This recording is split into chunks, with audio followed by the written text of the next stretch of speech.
आई भैया, हम गायिका सीमा से नहीं एक गाना के माध्यम से बड़ी दुख के साथ बतावे के पड़ता कि हमनी के बीच रामविलास चाचा नहीं खन। हाजीपुर वैशाली, हाजीपुर वैशाली।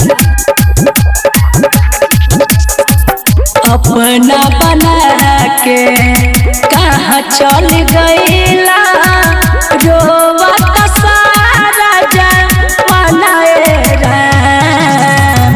अपना बना के कहाँ चल गईला, रोवत सारा जमाना राम।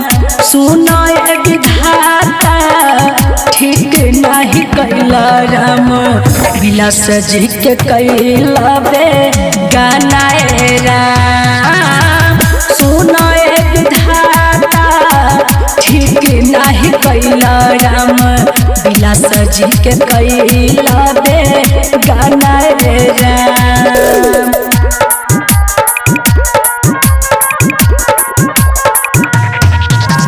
DJ Kanchan Raj, DJ Kanchan Raj. हाजीपुर वैशाली, हाजीपुर वैशाली। हमर बिहार के लाल एगो छिनाला, तोर दिल हमने के गु मनाए राम।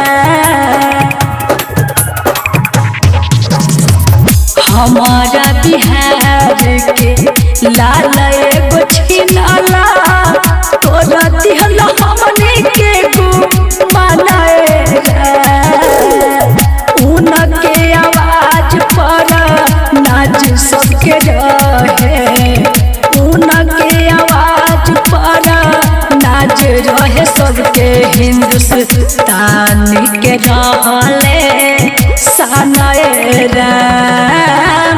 सुनो विधाता ठीक नहीं कैला राम, विलास जी के कैला बे गाना राम।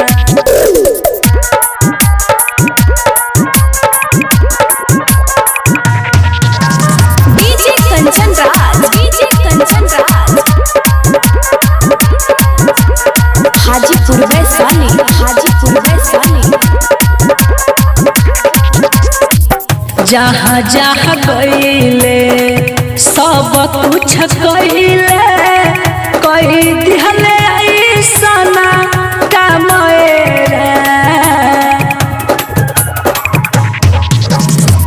जहाँ जहाँ गईले सब कुछ कईले, कई दिहले ऐसन काम।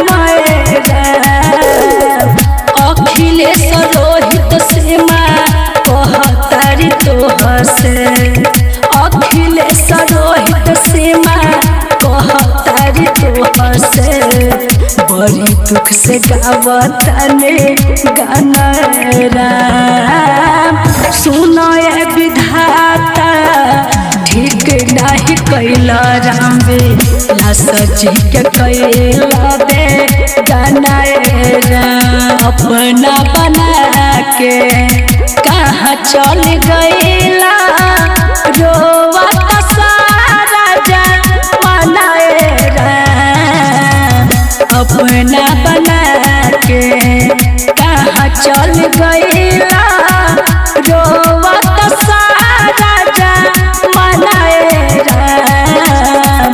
सुनो विधाता ठीक नहीं कैला राम, विलास जी के कैला बे गाना राम।